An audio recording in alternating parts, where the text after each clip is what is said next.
Hi guys, gandang hapon. Tayo ay nandito sa Lantawan. At ayun, isum natin yung mga bangka pumalaot na tumigil na sila dyan dahil dyan natin siguro magpapahuli. At ayan. Ayan ang mga bangka. Hindi na pumunta sa malayo. Bumalik sila. Siguro nandiyan lang ang isda. Ayan. So yun po guys, ang aming panahon sa mga oras na ito, kahit katatapos lang ng ulan, di kami natakot sa ulan. Kami ay nag-walking pa rin. So yun.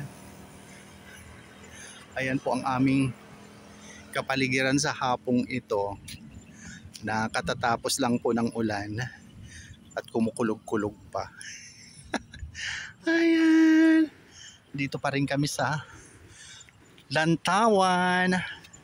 Ayun guys.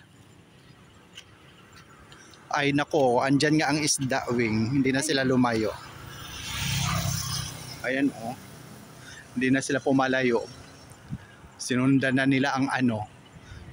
Ang lutang yan eh, ng isda. Susundan na talaga yan nila. So yun.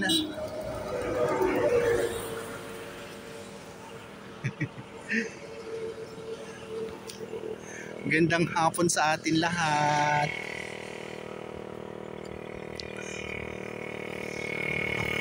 Ang lamig lang ng simoy ng hangin dito sa lugar kung saan kami naroroon.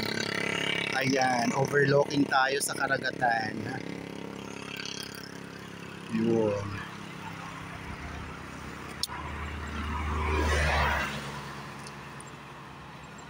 Ayan po ang aming barangay. Ang aming payak na barangay dito sa aming probinsya. Sa Samar. Yan.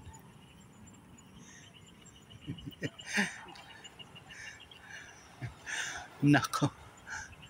Talagang, o di ba itong dalawa talaga magkabuntot sila. May sinusundan talaga silang isda dyan sa lugar na yan. Kasi kanina pa yun umalis, bumalik sila. Nagbaking. Tapos yung dalawa din namamaybay din doon sa areang yon. Yun. Sana swertihin ang ating mga mandaragat. Yan. Nagkuman na si Kuan para arigil sa kanito. Oo. Si Mando sasama kay Floor para makalibre daw ulam. Tama naman. So yun po guys. Ang sarap ng simoy ng hangin sa kinaroroonan namin ngayon.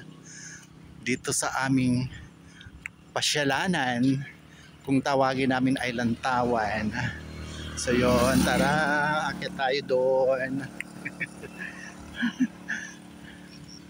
Yan. At upo tayo dito. So yun guys, muli maraming salamat. Bye for now. Love you all. God bless us all po. Yun. See you sa next video po mga palangga. Yun.